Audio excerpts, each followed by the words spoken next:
What a trailer. मतलब केवल trailer देखकर ही जबरदस्त फीलिंग आ रही है कि वरुण धवन के करियर की ये टर्निंग पॉइंट फिल्म होने वाली है। वीएफएक्स, सीजीआई और बीजीएम सब पर चर्चा रहेगी इस ट्रेलर रिव्यू में। फिल्म का नाम है भेड़िया।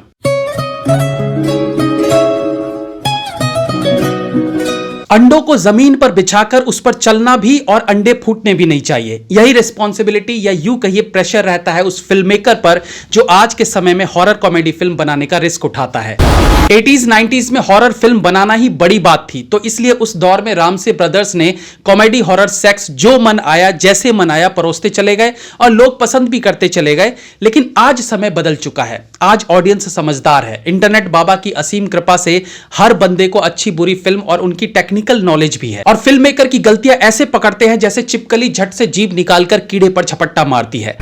ऐसे में अमर कौशिक जो कि फिल्म के डायरेक्टर हैं, उन्होंने स्त्री जैसी सफल हॉरर कॉमेडी फिल्म बनाने के बाद दोबारा से भेड़िया बनाने का रिस्क उठाया। और जैसे कि प्रतीक गांधी स्कैम 92 में कहते रहे हैं कि भैया रिस्क है तो इश्क है, तो उन्हीं अनमोल वचनों को ध्यान में रखते हुए अमर बाबू ने इस बार भेड़िया बनाई है, जिसमें अभिषेक बैनर्जी को छोड़कर किसी और स्त्री वाली स्टार कास्ट को रिपीट नहीं किया है। क्या कर रहा है? एक नई स्टार कास्ट के साथ अरुणाचल के जंगलों में भेड़िए पर यह फिल्म बना डाली है।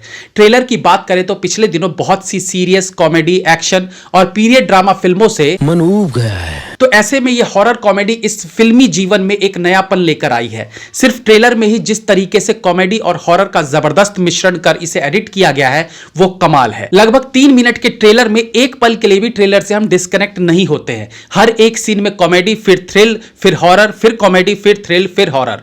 आई मीन फिल्म तो जैसी होगी सो होगी, बट ये ट्रेलर अभी इतना अच्छा बनाया है कि फिल्म को देखने की एक्साइटमेंट बढ़ती जा रही है। नॉर्मली अगर इस तरह के कंसेप्ट वाली फिल्मों को देखें तो हीरो की इस दोहरी जिंदगी वाली हकीकत उसके दोस्तों या उसकी गर्लफ्रेंड या परिवार को लास्ट तक पता नहीं चलती, या फिर बहुत बाद में पता चलती है। लेकिन उन सब घिसे पिटे कंसेप्ट से अलग फिल्म की कहानी को इस प्रकार से लिखा गया है कि बहुत जल्दी ही हीरो के आसपास के लोगों को उसकी बीमारी या भेड़िए द्वारा काटे इस हादसे और इसके साइड इफेक्ट्स का पता चल जाता है। और सच पूछिए तो फिल्म में ऐसी सिचुएशन आने के बाद कहानी को आगे लिखना भी मुश्किल रहता है, और फिल्म देखते हुए इस तरह की सिचुएशन दर्शकों के लिए ज्यादा सेटिस्फाइंग रहती है कि मतलब हां, अब सबको पता है कि ये रात में भेड़िया बन जाता है और ये सब जानना चाहते हैं कि अब ये कैसे इससे बाहर निकलेगा और बाहर निकलने से पहले वो कितनी तबाही मचाता है। ये सब देखना दिलचस्प रहता है।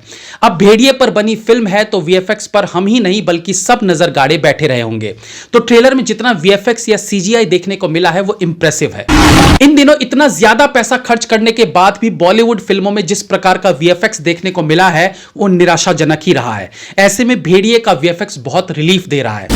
पहले हॉरर कॉमेडी फिल्म में केवल इस बात का डर रहता था कि हॉरर कॉमेडी फिल्म कहीं सिर्फ हॉरर ना बन के रह जाए या कहीं कॉमेडी फिल्म ही ना बन के रह जाए। लेकिन अब इसमें वीएफएक्स के तौर पर एक और एलिमेंट जुड़ गया है कि अच्छी हॉरर कॉमेडी के साथ साथ वीएफएक्स भी खराब हुआ तो मजा किरकिरा हो जाएगा।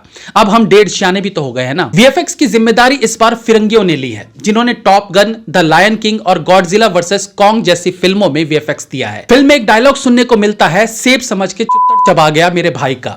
ये बहुत फनी लाइंस हैं जिसे बड़े फनी वे में अभिषेक बैनर्जी ने बोला भी है। हालांकि इस तरह की लाइंस सुनकर अच्छा लगना दर्शाता है कि समय कैसे बदल रहा है। अब फिल्मों में चुत्तर जैसे वर्ड्स ऑकवर्ड ना फील करा के फनी एहसास कराते हैं। ट्रेलर के बीच में गाना कमाल का लग रहा है। जिस तरीके से सीन्स को एडिट करके डाला गया है उस पर यह सॉन्ग जबरदस्त मैच कर रहा है और बीच बीच में डायलॉग्स जबरदस्त मूवमेंट्स क्रिएट कर रहे हैं। अभी तो सिर्फ ट्रेलर है जिसमें अगर आप वरुण धवन की कुछ छोटी छोटी हरकतों को गौर करें तो फील होता है कि उन्होंने फिल्म के पीछे कितनी मेहनत की होगी। मैं ये मानता हूं कि वरुण धवन एक अच्छे एक्टर हैं जो अच्छी स्क्रिप्ट के अभाव में अभी तक फिल्मों में वो जगह नहीं बना पाए जो वो डिजर्व करते हैं। सबसे पहले तो मेरी सलाह है कि वो अपने पापा की फिल्में करना बंद कर दें। डेविड सर एक सफल डायरेक्टर रहे जिन्होंने 90s के पूरे दौर पर गोविंदा के साथ राज किया है। उनकी कॉमेडी फिल्मों का कोई तोड़ नहीं है, बट हर इंसान का एक समय होता है और अगर जो वो अमिताभ बच्चन की तरह समय के साथ खुद में बदलाव ले आए तो बहुत बढ़िया, वरना उसका करियर खत्म होने की कगार पर खड़ा होता है। डेविड धवन ने 90s में उस दौर की कॉमेडी को अच्छे से परखा और जबरदस्त फिल्में बनाई, लेकिन उस वक्त और इस वक्त की कॉमेडी में जमीन आसमान का अंतर है। लोगों के हंसने के रीजंस बदल गए हैं। शायद अब केले के छिलके पर फिसलकर हंसी नहीं आती है, लेकिन कभी कभी सही टाइमिंग के साथ बोली एक सीरियस लाइन भी हंसा देती है।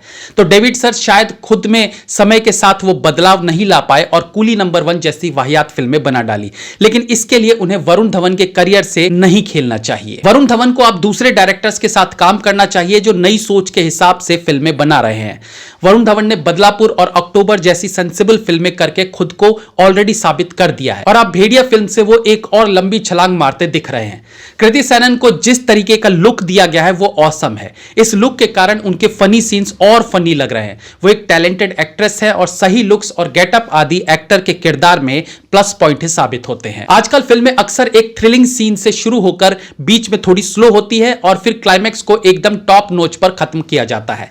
ठीक वैसे ही भेड़िए का ट्रेलर भी एक थ्रिलिंग सीन से शुरू होता है और फिर कुछ बेहतरीन फनी मोमेंट्स के बाद ट्रेलर का एंड इतने फनी वे में किया गया है कि एक्साइटमेंट लेवल जो सर तक चढ़ गई थी वो नीचे नहीं उतरती। I mean, चड्डी पहन के भेड़िए को दिखाना और अगले दिन उस चड्डी को हाथ में लिए दोस्तों के सामने से शर्माते हुए वरुण धवन का गुजरना और फिर गाना चलना, जंगल जंगल बात चली है पता चला है चड्डी पहन के फूल खिला है। और ऑफ कोर्स वो चड्डी भी फूल वाली थी। सोचिए कितना दिमाग लगाकर इस पूरे सीन को तैयार किया गया होगा।